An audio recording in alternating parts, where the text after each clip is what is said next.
When you look at the guest list of who's here today, it shows the breadth of collaboration that's gone on. So basically, I think we've been able to have as much influence as we have is because for the first time in our sector and in terms of apprenticeships focus, we've got all of the car manufacturers and a lot of our influential SMEs and first tier suppliers engaged in the process with a common aim. And if you look around the room, the Siemens, the BMWs, the Toyotas, the Vauxhalls, the Bentleys, they've all taken an active role in us collectively working together with this common aim.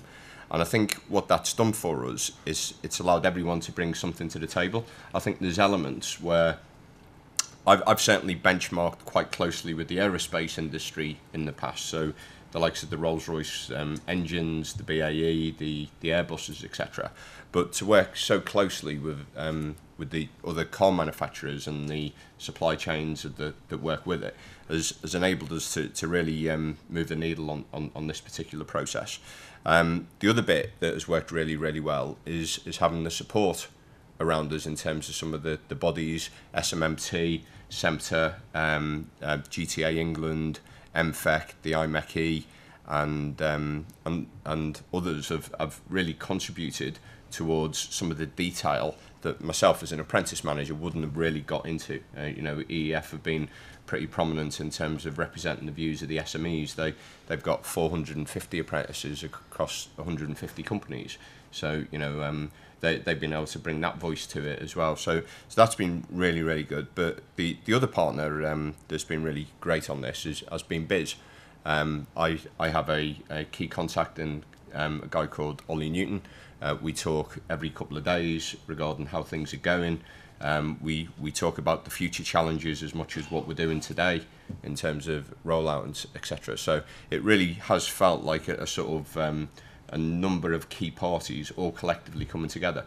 And many of those organisations have given up a substantial amount of time to get this right. So we meet every Friday. The whole Friday is taken out. We have one of Siemens guys come from the northeast every single Friday to attend the meetings, as well as us rotating around all the other organisations. So people are giving up a considerable amount of time for this, and I think the reason is, and I was quite cynical when I first saw the Richard review, because there were some great things in there, but there were some things that really worried me as well. So when we put our response in and our Sector Skills Council response via SEMTA, we wanted to trailblaze and try some things to make sure that we didn't throw the baby out with the dirty bathwater, and that we actually did make the proper improvements where they needed to go. Because I remember as an apprentice, I started mine in '83, and the year after that was the YTS reforms that came in, and a lot of those people didn't go on to complete full apprenticeships.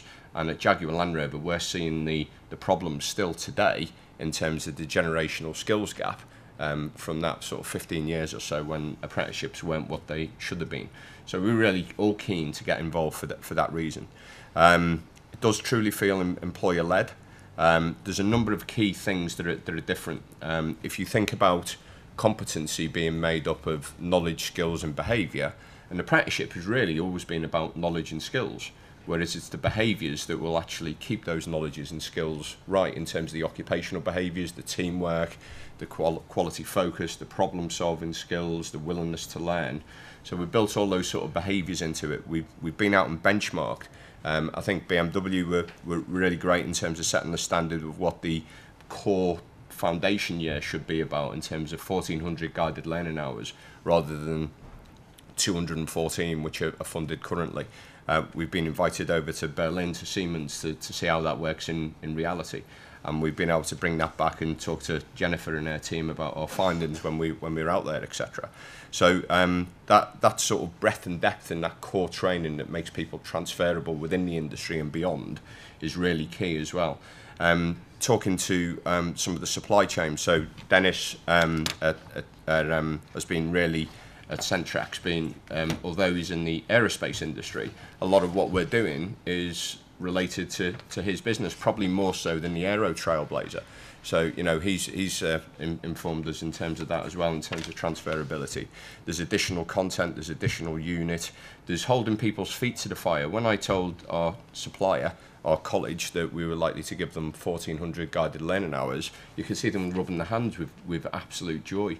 When we told them we were going to independently assess them to make sure that the quality was right, you see the colour run out of their face. And that's, you know, that's really important in terms of the rigour that's involved, getting best value for money for us and the public purse, etc. The employer endorsement, the certification, all of these things have all been worked through, along with the registration for EngTech, which the behaviours mirror very closely some of the occupational behaviours that we want to put in place. And obviously we're in consultation now with the funding, because this is going to cost a lot more, but it's going to be a world-class outcome. So that's a very brief summary of it. I am going to be around for the next couple of hours, as are many of my colleagues that are actually on the Trailblazer teams, if anyone's got further questions in terms of the detail. But one thing I will say is that we couldn't have done this without SEMTA. They have held as the custodians of the standard, the National Occupational Standards, for many years, and they're helping us now to develop what's going to be known as the Employer Occupational Brief, where we build in all the core requirements that we need rather than a two-page document, so that it's not a race to the bottom with awarding bodies taking a very generic approach. We want to be very, very specific on what this needs to deliver.